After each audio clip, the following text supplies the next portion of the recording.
जय हिंद दोस्तों, मैं दीपक यादव आपके ही अपने चैनल जून क्लासेस में आपका स्वागत करता हूं। तो दोस्तों, ये फर्स्ट क्लास है इंग्लिश स्पोकन एंड ग्रामर की। तो हम 1 बाय 1 इंग्लिश ग्रामर के बारे में चर्चा करेंगे, स्पोकन पर भी हम फोकस करेंगे। तो आज हम ओनली ग्रामर के टॉपिक के बारे में पढ़ेंगे कि कौन कौन से ग्रामर के हम टॉपिक यहाँ पर डिस्कस करेंगे, जिससे कि आपकी ग्रामर और अच्छी हो जाए। तो दोस्तों, ये जो पार्ट है, ऐसा नहीं है कि स्कूल के बच्चों के लिए ये सभी के लिए। यदि आप किसी भी एग्ज़ाम की कॉम्पिटिटिव एग्ज़ाम की तैयारी कर रहे हैं तो आपके लिए ये बड़ा बेनिफिशियल रहेगा। और यदि आप स्कूल में हैं, 10th में, 9th में, 12th में, जिस क्लास में भी है, तो आपके लिए भी ये बहुत लाभदायक रहेगा। तो दोस्तों, फोकस करेंगे हम ग्रामर पर और 1 बाय 1 टॉपिक पर डिस्कस करेंगे। कहीं नहीं जाइएगा, आपको सभी पार्ट को देखना है और अपने अपने नोट्स तैयार करना है।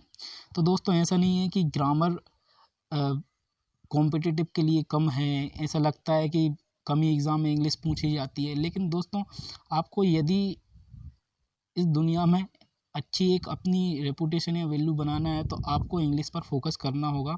स्पोकन भी आपको आनी चाहिए। तो इंग्लिश हमारे लिए बहुत ही ज़्यादा इम्पोर्टेंट है, इसलिए हमको इंग्लिश पर ध्यान देना होगा। चलिए 1 बाय 1 हम ग्रामर की बात करेंगे, ग्रामर के कौन कौन से टॉपिक डिस्कस करेंगे उस पर चर्चा करेंगे। चलिए, तो यहाँ पर आपको दिख रहा होगा पहला जो टॉपिक है, सेंटेंस एंड इट्स काइंड्स। तो दोस्तों, हम यहाँ पर सेंटेंस के बारे में सीखेंगे। सेंटेंस कितने प्रकार के होते हैं पहले देखेंगे हम, सेंटेंस क्या होते हैं, फिर उसके प्रकार के बारे में जानेंगे।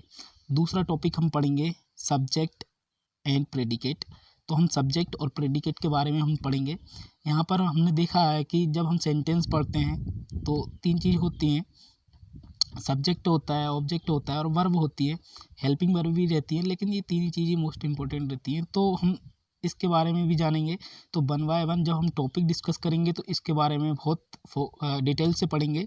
तो अभी आपको बस नोट करना है कि हमको कौन कौन से टॉपिक पढ़ना है, जिसके बाद हम जब टॉपिक पढ़ेंगे तब इसको डिटेल में चर्चा करेंगे, ठीक है।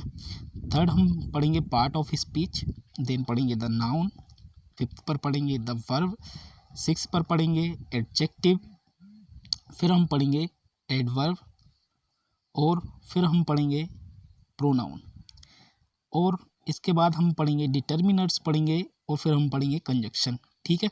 तो ये 10 टॉपिक हो गए हैं। ऐसा नहीं है कि ये 10 ही पढ़ेंगे, हम पूरी ग्रामर को कंप्लीट करेंगे। और भी टॉपिक यहाँ पर हैं, जैसे कि आपको दिख रहा होगा द प्रीपोजिशन भी हम यहाँ पर पढ़ेंगे। फिर हम इसके बाद में पढ़ेंगे इंटरजेक्शन पढ़ेंगे, नाउन नंबर पढ़ेंगे, द नाउन जेंडर पढ़ेंगे, द नाउन केस पढ़ेंगे, कंपैरेटिव डिग्रीज पढ़ेंगे, हम यूज़ ऑफ आर्टिकल्स पढ़ेंगे, वेरी इंपॉर्टेंट है ये यूज़ ऑफ आर्टिकल्स। फिर हम पढ़ेंगे tenses and its use, tense के बारे में भी हम जानेंगे यहाँ पर। और हम पढ़ेंगे सीक्वेंस ऑफ टेंसेस, सीक्वेंस भी देखेंगे हम, टेंस के सीक्वेंस।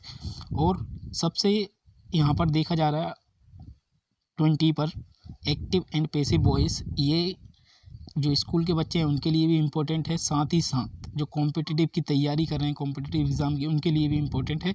यहाँ से 1-2 क्वेश्चन हर हमेशा बनता है, तो इट्स इम्पोर्टेंट। ओके, चलिए आगे हम पढ़ेंगे correct use of some adjective, the infinitive, the participle और जिरंड, सब्जेक्ट एग्रीमेंट।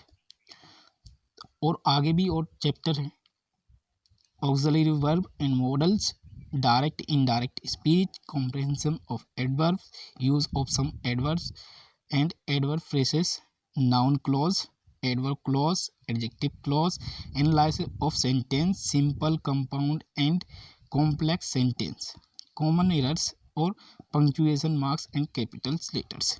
इतने टॉपिक हम ग्रामर में कवर करेंगे दोस्तों। आपको बने रहना है हमारे चैनल के साथ, और 1 बाय 1 हम यहाँ पर सारे चैप्टर को कंप्लीट करेंगे। चलिए, अब हम बात करते हैं कि हम ग्रामर को क्यों सीखें। तो दोस्तों, यदि आप स्कूल में अभी हो, यदि आप स्कूल में हो तो एग्ज़ाम में आपका इंग्लिश का पेपर आता है, तो उसमें ग्रामर के काफ़ी नंबर इंक्लूड रहते हैं। यदि आपकी ग्रामर अच्छी रहती है तो आप अच्छे स्कोर कर सकते हो। यदि आप कॉम्पिटिटिव में हो तो यदि आपके एग्ज़ाम में इंग्लिश आ रहा है तो कई बच्चों की इंग्लिश कमज़ोर रहती है, खास करके ग्रामर कमज़ोर रहती है, जिस वजह से वह अच्छा स्कोर नहीं कर पाते हैं। यदि आपकी ग्रामर अच्छी है तो आप जाहिर सी बात है कि उनसे आगे रहोगे। तो इसलिए ग्रामर तो इम्पोर्टेंट है ही, और बेसिक ग्रामर का नॉलेज आपको होना ही चाहिए। यदि आप स्पोकन सीख रहे हैं तो आपको बेसिक नॉलेज तो होना ही चाहिए। हाँ, यदि आप चाहते हो कि मुझे स्पोकन ही सीखनी है, ओनली स्पोकन और ग्रामर का वो ज़्यादा कोई वो नहीं है, तो आप ऐसा कर सकते हो कि टेंसेस, आर्टिकल्स ये सीख लो और बेसिक ग्रामर आप सीख लो, जिसके बाद आप स्पोकन कर सकते हो। लेकिन आपको बेसिक ग्रामर तो सीखनी ही पड़ेगी। चलिए, तो हम डिस्कस करेंगे आज का जो फर्स्ट टॉपिक है सेंटेंस एंड इट्स काइंड के बारे में। लेकिन ये इंट्रोडक्शन क्लास थी दोस्तों, तो चैनल को सब्सक्राइब करिएगा और इस वीडियो को ज़्यादा से ज़्यादा शेयर करिएगा, जिससे कि लोगों को पता चले कि अब से जुनून क्लासेस पर भी इंग्लिश पढ़ाई जाती है। इस पर इंग्लिश का भी इंग्लिश क्लास भी आती है। चलिए, तो धन्यवाद दोस्तों, जय हिंद।